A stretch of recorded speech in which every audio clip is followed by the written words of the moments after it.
தொடக்க நூல் அதிகாரம் 6.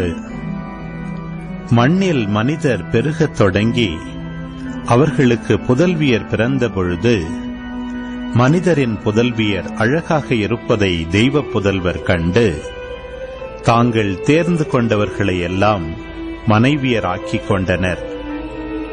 அப்பொழுது ஆண்டவர், என் ஆவி தவறிழைக்கும் மனிதனில் என்றென்றும் தங்கப் போவதில்லை.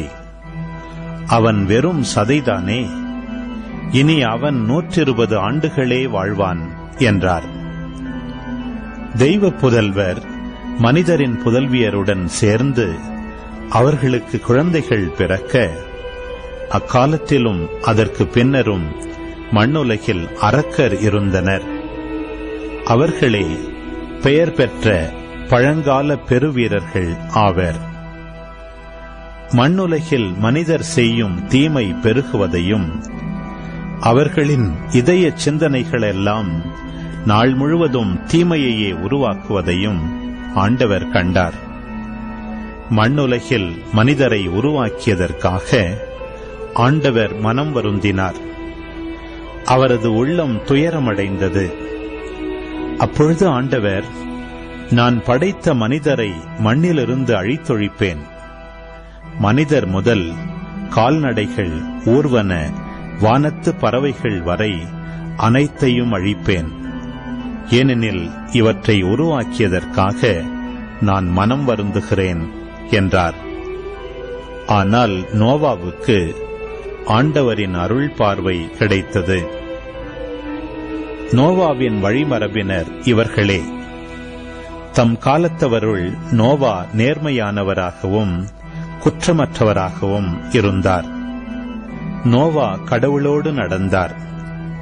நோவாவிற்கு சேம், காம், எப்பேத்து என்னும் 3 புதல்வர் பிறந்தனர். அப்பொழுது கடவுள் முன்னிலையில் மண்ணுலகு சீர்கெட்டிருந்தது. பூவுலகு வன்முறையால் நிறைந்திருந்தது. கடவுள் மண்ணுலகை உற்று நோக்கினார். இதோ அது சீர்கெட்டு போயிருந்தது. மண்ணுலகில் ஒவ்வொருவரும் தீய வழியில் நடந்து வந்தனர்.